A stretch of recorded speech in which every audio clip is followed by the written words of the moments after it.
Ok, buenos días. Es una comer al almuerzo. Pero entonces, primero, how to achieve a top sustainability ranking now. So thank you, Sandra and Jose, for organizing us today. We will learn about this and, importantly, how to learn about how sustainability can create profitability and lower risk. I'm Paul Herman from HIP Investor. HIP stands for Human, Impact, and Profit. And those are connected by a plus because impact can directly lead to increases in revenue, as we saw this morning from many of the presenters, a reduction in cost, a higher quality of innovation, and a reduction of risk. We're going to talk about financial performance. Remember that there's no guarantee of anything, but you can increase your probability. So what is a sustainable brand? A sustainable brand connects something with me and with we that pursues self-interest and group interest at the same time, and that really solves a human need, a human, social, or environmental need that does good at the same time as you can make money. So that sounds great, right? Don't we all want that? Yeah. Of course. So remember, raise your left hand if you want to do good, and raise your right hand if you want to make money, and you can raise both your hands if you want to do both at the same time. So why should we pursue this sustainability goal? So let's put it in terms every CEO should understand. Customers buy more, employees work more, and investors pay more. So the next time you go to your executives advocating for sustainability, bring them to these three reasons. Customers buy more, employees work more willingly because they're inspired, and investors can pay more for your stock if you have public stock. So what are the three steps that you can take? And we're going to do a workshop this afternoon at the end of the day. So we'll have an end-of-day workshop on implementing a strategic scorecard for sustainability. Those three components: transparency, performance, and visualization. All right, so take a moment, take one of your hands and block one of your eyes. And take your second hand and cover up everything but a third of your second eye. All right, now try and read my slide. It's very difficult, right? And the reason why it's difficult is this is the same thing when you're looking at a company. So today, when you're looking at the stock price of a company, you're only seeing 16% of its value in the physical assets, in the buildings and cash on the balance sheet and inventory. And 84% of large company stock market value is behind your hands. You can't see it. They're the people that work at the company. They're the natural resources that you use. There's the trust that you build. So when you're in an economy that is based on physical assets, you'll see more. But we've evolved to more technological and service-based economy. And in those economies, the value's created by people. But today's shareholder value may ignore that. And while you can be smarter by focusing on revenue growth and dividends, you can be the smartest when you focus on these four strategies. People as an asset. Now, how many people have heard a CEO say people are our most important asset? The next time you hear a CEO say that, ask them, where are people on the financial statements? Because they're not an asset on the balance sheet, they're an expense on the income statement. So we try and grind expenses down. We try and grind people and labor expense down while we expect them to be productive. So how do you think that's going to work? Not very well sometimes. The second strategy is around natural resource efficiency. So we saw the chart earlier from Carbon Disclosure Project that showed that profits can be higher and risk can be lower when you use natural resources efficiently, as well as progressing towards a net zero building. That the governance and stakeholder management, when you're inclusive of stakeholders, because you're working with customers and employees, but you're also working with society and academic institutions. And finally, to be transparent. to take both your hands off of your face to see everything. So these factors are quantifiable. Things like customer satisfaction, employee retention, how much you use oil and water and energy, the diversity of your board of directors, the diversity of your supply chain and the reliability of your supply chain, how much you get sued by other people, what your legal exposure is, and in some cases, how much you lobby. These are all measurable numbers, and they can be indicative of how this 84% is knowable and measurable. But today, it's not all transparent. So if you look at the top 500 companies in the US by market value and the top global 500 companies by market value, it's less than 100% transparency. We don't see all the water usage. So unless you're communicating, unless you're transparent about it, you're not going to get a good sustainability ranking. Even if you're not paying for water, because we all need water even if we don't pay for it. So tracking these 4 elements of your natural resources, your energy, your greenhouse gases, your water, and your waste, that's one step. You have to be able to report it. And this is worth a lot of money. This is worth money to your bottom line when you can do this. So these are knowable yet ignored factors.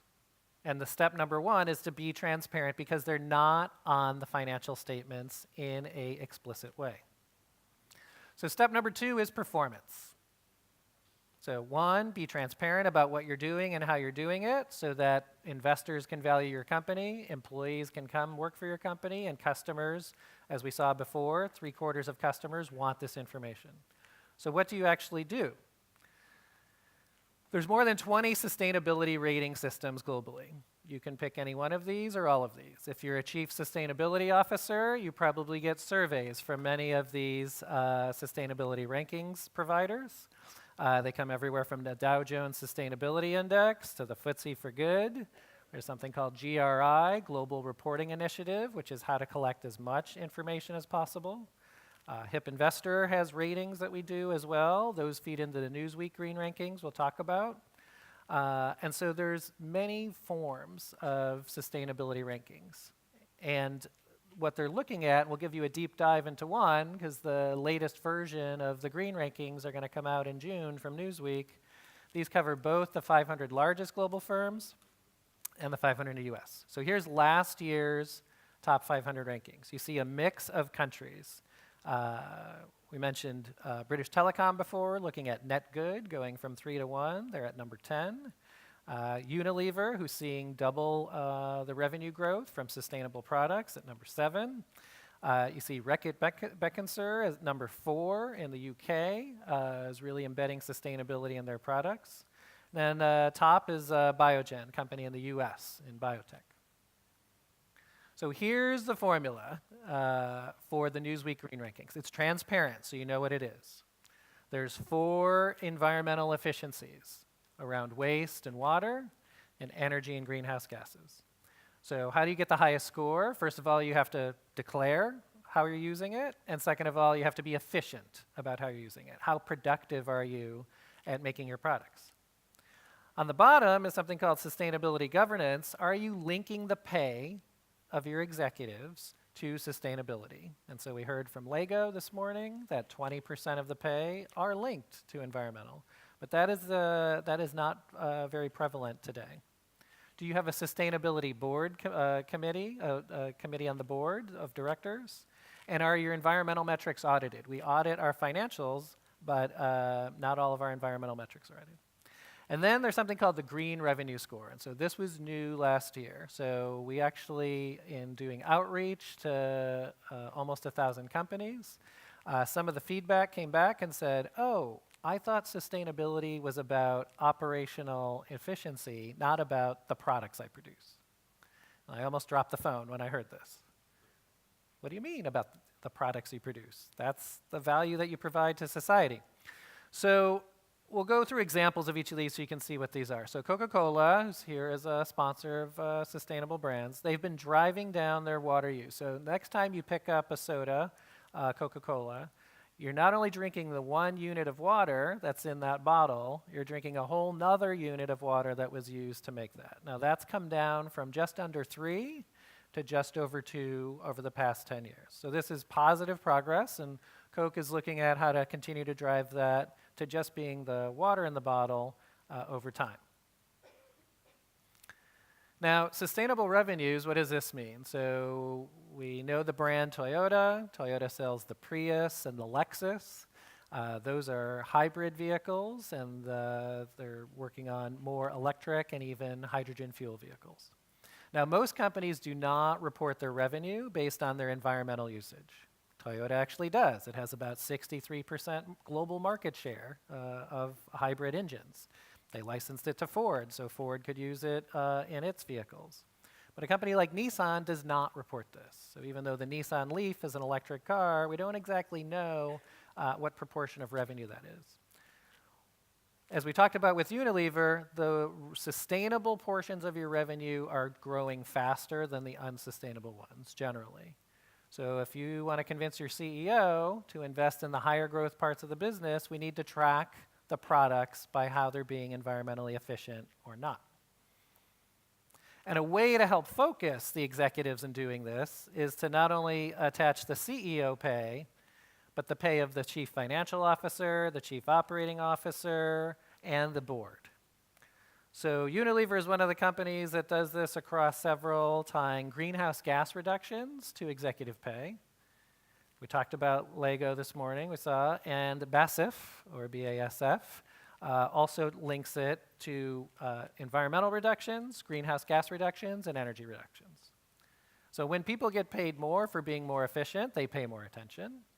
In the case of the Newsweek Green Rankings, when you do this, your ranking can go up. And so if you do all of these things, if you're transparent and deliver performance, and you have, in this case, a board committee. So there's more than half of the companies on this list that don't have any board committee. What they say is, oh, that's an issue that we handle strategically. Or that's an issue that we handle in evaluating the risks. But if there's a board committee for CEO pay, and for who the next CEO will be, and if that's instrumental in the future of the company, you would think that there may be a committee on the board that links to long-term risk and to ensuring that you're around for 100 years. Because what we saw on this last chart is these are brands that have been around for a long time, decades, and in the case of BASF, more than 100 years, and Unilever, more than 100 years, and Coca-Cola, more than 100 years. So when I ask you, how do you want to create a high sustainability ranking, what I'm also asking you is, how do you create a brand around for more than 100 years? Because the products and services will change over time. The first product of Sony was not electronics, it was a rice cooker. So Sony has gone from rice cookers to electronics, and now with the demand for food in the future, maybe they'll go back and add some rice cookers too. All right, so does this link to financial success? So we work with Corporate Knights Capital, based in Canada, for the Newsweek Green Rankings. They have a tool called the Clean Capitalist that you can go to, cleancapitalist.com. And what they've shown is that when you weight a portfolio, and this is our work at HIP as well, is to do investment ratings and rankings and invest those in portfolios, is that this is just looking backwards, that the outperformance, the financial outperformance over 5 years was 10% higher. So that's a significant number. Most investors would want to gain 10% over 5 years, 2% outperformance per year. So instead of 10%, you might make 12%. Harvard Business School has done analysis, and there's more than 180 academic studies like this that shows that sustainability links and correlates and drives financial profitability and investor return. And in this case, the premium over a couple decades is anywhere between 25 to 40% premium. So high sustainability companies not only tend to live longer lives, to survive longer, they do so because they're able to generate profitability. So these are all examples that you can use with your financial officer, your chief executive officer, and inside your company. So here's one that you might like as well. Credit Suisse did analysis of 2,500 firms across the whole world. They analyzed which ones had no women on the board of directors and which ones had one or more women on the board of directors. There's actually about 800 companies that have no women on the board of directors. Yes, it's true. They all have mothers. I don't know if their mothers ask them about what they're doing at work. But those companies have a lower return with higher risk. That blue line is wavier. The gold line, which is companies with one or more women on the board, is a higher return line, averaging 16% return on equity relative to 12%, with less risk. It's because women on the board help add diversity on intelligence, on being inclusive with stakeholders and being communicative, as well as a dynamic engagement process inside the boardroom. And from a financial point of view, from an investor portfolio, there's even higher multiple for one woman on the board companies from 2006 to 2015. What we found at HIP is when we analyze all the factors, not just the environmental factors, but the human and social factors, and we put a financial value on them, a financial value of people as an asset, as well as resource efficiency and transparency, the more sustainable you are, the higher the return on equity. The less sustainable you are, the riskier it is to stay in business. So this is a pretty compelling chart here of more sustainability can link to higher profitability, less sustainability may put you out of business. So now that you're transparent, you've taken both your hands off of your eyes, now that you're focused on the right metrics that link to financial value, both short-term and long-term, how do you visualize that? And how do you do so in your sustainability reports or even in your annual report? So General Electric is a company that's pursued eco-imagination for the past 10 years. They have hundreds of products that have an environmental benefit. And in this case, that adds up to about $30 billion US, or about almost a third of their revenue. They track this every year. This comes from the financial report. This is actually the quality of the visual in the General Electric annual report. So this isn't, the visualization could be even more higher quality. But it's a simple message, and it's in the financial report.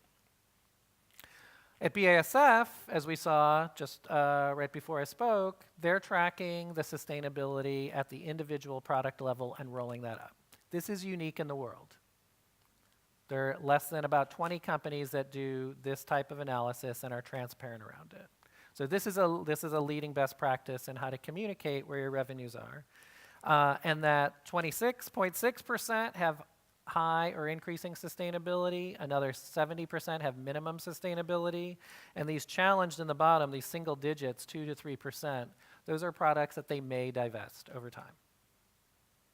And as we heard just before, the majority of R&D is going to that 26%. So more than 60% of R&D dollars are going to the 26% of revenue.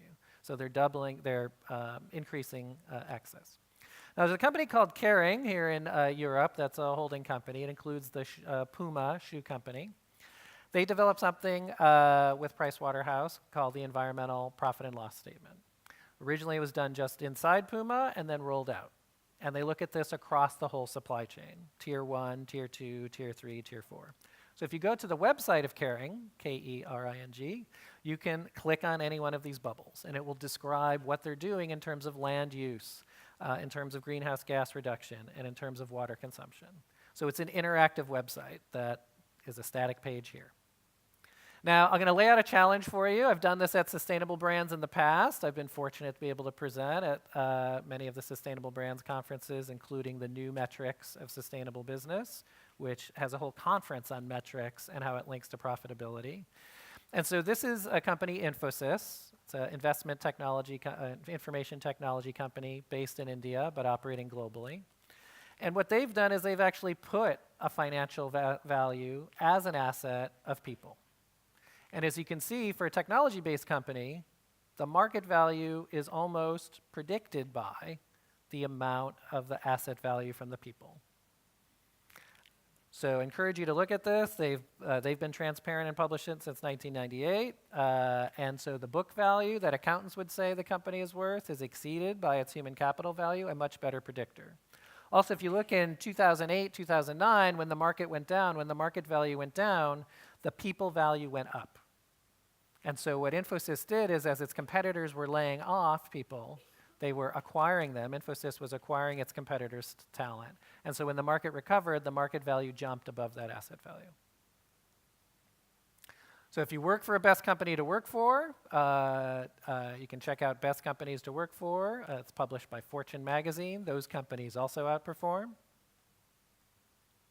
So these are the three secrets to getting a high sustainability ranking. Be transparent, take your hand and see all the different inputs of your business.